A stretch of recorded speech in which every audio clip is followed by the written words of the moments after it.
नमस्कार, मैं हूं आपके साथ मयंक। देखिए, ईरान से एक बड़ी खबर आई है। ईरान के जो चीफ ऑफ स्टाफ हैं अब्दुल रहीम मुसावी, जनरल अब्दुल रहीम मुसावी, इनकी तरफ से एक बयान आया है और ये बयान उन्होंने इजराइल को लेकर दिया है और बड़ा स्पेसिफिक बयान दिया है। उन्होंने कहा कि ईरान की नौसेना इस बार इजराइल को करारा जवाब देने के लिए तैयार है। उन्होंने इस तरफ भी इशारे किए हैं कि ईरान कुछ ऐसा कर सकता है इस बार, अगर इस बार हमले हुए तो ईरान की तरफ से एक ऐसा कदम उठाया जाएगा जिससे पूरा इजराइल और अमेरिका हैरान रह जाएंगे और इससे सख्त जवाब पहले इजराइल को कभी नहीं मिला होगा। इस तरह का उन्होंने बयान आया है। उन्होंने एक बड़ा इंडिकेशन दिया है ईरान की नौसेना को लेकर, ईरान की नेवी को लेकर।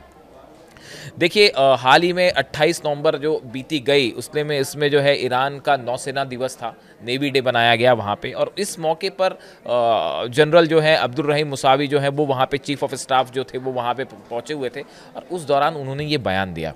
देखिए, उन्होंने ये बात कही कि this strategic force is prepared to deliver a decisive and regrettable response to any potential aggression or attack by our enemies। हमारे दुश्मनों ने अगर हमला किया तो उसको करारा जवाब देने के लिए ईरान की नौसेना पूरी तरह से तैयार है और इस बार ऐसा जवाब दिया जाएगा जिसे इजराइल कभी नहीं भूल पाएगा। इस तरह की बात उन्होंने कही। साथ ही में उन्होंने एक और जो बड़ी बात कही है, ये इसको 12 दिन की जंग के बाद ईरान की नौसेना की तैयारियों से जोड़कर देखा जा रहा है। वो क्या तैयारियां हैं उसके बारे में मैं आपको बताऊंगा, लेकिन एक बार जो चीफ ऑफ स्टाफ है अब्दुल रहीम मुसावी, इनके इस बयान को समझना ज़रूरी है कि इन्होंने इसको कैसे 12 दिन की जंग के बाद क्या इन्होंने इशारे किए हैं। दिस स्ट्रैटेजिक फोर्स, यानी कि वो नेवी की बात कर रहे हैं ईरान की। This strategic force during recent incidents and threat specially following the 12-day war was imposed by United States and Zionist regime against Iran has once again demonstrated its capabilities, power and full readiness to deliver a decisive, effective and regrettable response to any potential aggression or attack. Utilizing domestic capabilities, operational initiatives and the spirit of its brave fighters। देखिए, इसमें जो दूसरी बात है वो बहुत अहम है। देखिए, इनकी जो ये दूसरी बात इन्होंने कही ये बेहद महत्वपूर्ण है। इनका कहना ऐसा है कि ईरान ने अपनी डोमेस्टिक वेपन्स तैयार किए हैं, नेवी के लिए डोमेस्टिक कैपेबिलिटीज़ तैयार की हैं, ऑपरेशनल इनिशिएटिव्स जो हैं वो ईरान ने लिए हैं और हमारी नौसेना पूरी तरह तैयार है। अब ये इशारा किस तरफ कर रहे हैं, मतलब इनकी जो मोटी मोटी बातें थी वो दो बात थी। पहली कि अगली बार अगर इजराइल की तरफ से हमला होता है तो नौसेना एक बड़ी भूमिका में होगी ईरान की, जो पिछली बार जितनी बड़ी भूमिका थी उससे कहीं ज़्यादा बड़ी भूमिका होगी। बात नंबर 2 जो उन्होंने कही कि ईरान ने अपने लेवल पे, डोमेस्टिक लेवल पर वेपन्स, टॉर्पिडोज और एंटीशिप मिसाइल्स जो हैं वो तैयार किए हैं, जिसका कई बार जो है उन्होंने परीक्षण भी किया है। देखिए, अगर हम ईरान की नौसेना की बात करें और इनकी बात करें जो इन्होंने इशारा किया है बड़ा, वो क्या कहता है। देखिए, 1980 के समय में जब बात है 1980 की, जब ईरान की जो नौसेना थी उसके पास कुछ मिसाइल लॉन्चर्स थे, कुछ शिप्स थे, उससे वो कुछ रॉकेट्स और छोटी जो मिसाइल्स हैं बस वही लॉन्च कर पाते थे।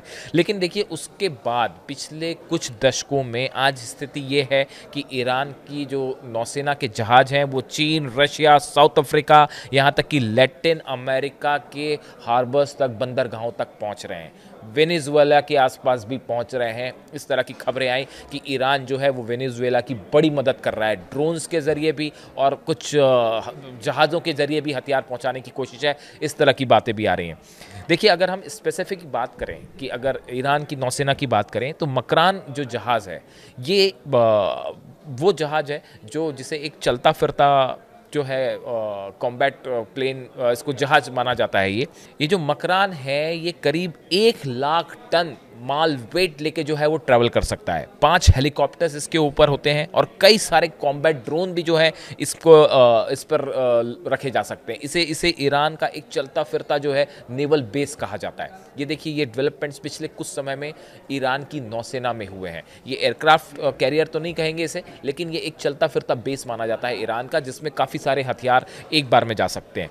उसी तरह अगर आप बात करें तो एक वर्टिकल लॉन्च मिसाइल्स के मामले में, जो कि शिप से लॉन्च की जाती हैं, उस मामले में भी ईरान की नौसेना ने तेज़ी से तरक्की की है। शायद इसी तरफ जनरल मुसावी इशारा कर रहे हैं और ये एक साथ 100 अलग अलग लक्ष्यों को निशाना बना सकती है। ईरान की जो वर्टिकल मिसाइल्स हैं, वर्टिकल मतलब जो जहाज़ से सीधी अचानक लॉन्च की जा सकती है, ये कैपेबिलिटी भी ईरान ने हासिल कर ली है। इसके अलावा अगर आप बात करें फतेह और गदीर, ये 2 क्लास की जो सबमरीन्स हैं, पनडुब्बियाँ हैं, 2000 किलोमीटर रेंज वाली सब सरफेस क्रूज मिसाइल्स इनमें लगा दी गई हैं। यानी कि आप देखिए कि ये जो पनडुब्बियां हैं फतेह और गदीर सीरीज़ की खास तौर पर, इसमें वो मिसाइल्स लगाई गई हैं जो 2000 किलोमीटर तक की अटैक कर सकती हैं और इसको लेकर लगातार इम्प्रूवमेंट हो रहे हैं। कि अगर आप देखिए, नॉर्थ कोरिया इस कोशिश में लगा हुआ है कि वो अपनी सबमरीन से जो है ICBM लॉन्च करने की टेक्नोलॉजी हासिल कर ले, और ईरान जो है वो लगातार अपनी सबमरीन को इस लेवल पर मजबूत करना चाह रहा है कि अगर अब की बार इजराइल पर हमला करना पड़े तो उसकी पनडुब्बियों से मिसाइल लॉन्च करने की कैपेबिलिटी आ जाए, और ख़ास तौर पर क्रूज मिसाइल्स जो हैं जो कि 2000 किलोमीटर जिनकी रेंज हो सके। अगर हम हाइपरसोनिक मिसाइलों की बात करें, खासकर एंटी शिप मिसाइल्स हैं, इसमें कादिर 2 मिसाइल है जो कि 14 माक की स्पीड तक ट्रैवल कर सकती है, स्पीड पर ट्रैवल कर सकती है और इसका काफ़ी लंबा इंपैक्ट, काफ़ी दूर रेंज तक हमला कर सकती है। ये भी जो है वो ईरान के नौसेना के बेड़े में शामिल हो चुकी है। कादिर 2 मिसाइल, ये एडवांस वर्जन है कादिर 1 का और ज़्यादा इफेक्टिव मानी जाती है। देखिए, ईरान जो है वो ये चाहता है कि जो मिसाइल पावर उसने शो किया इजराइल के खिलाफ 12 दिन की जंग में, अब वही मिसाइल पावर उसकी नौसेना पर भी आ जाए, नौसेना पे, उसके वॉरशिप्स पे, सबमरीन्स में भी ये मिसाइलें तैनात हो जाए ताकि इन सबमरीन्स और नेवल अटैक भी बड़ा किया जा सके।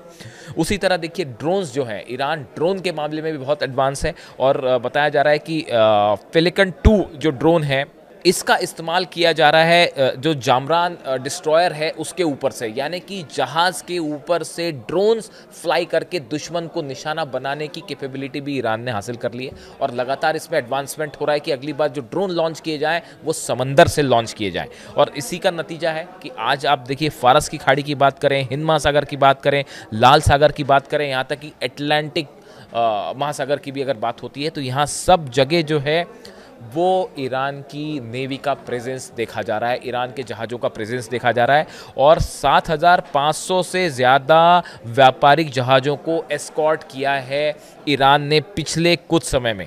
सोमाली समुद्री जो लुटेरे हैं उनका मुकाबला किया और चीन और रूस के साथ मिलकर जो है वो संयुक्त जो है वो सुरक्षा अभ्यास भी हुआ, डिफेंस ड्रिल भी की गई समंदर में। यानी आप देखिए, बड़े पैमाने पे ईरान अपनी नेवी को मजबूत करने में जुटा हुआ है। अब इसकी 3 वजह है। ऐसा क्यों कहा जा रहा है कि ईरान की नेवी जो है वो इजराइल पर भारी पड़ सकती है? इसकी 3 वजह है।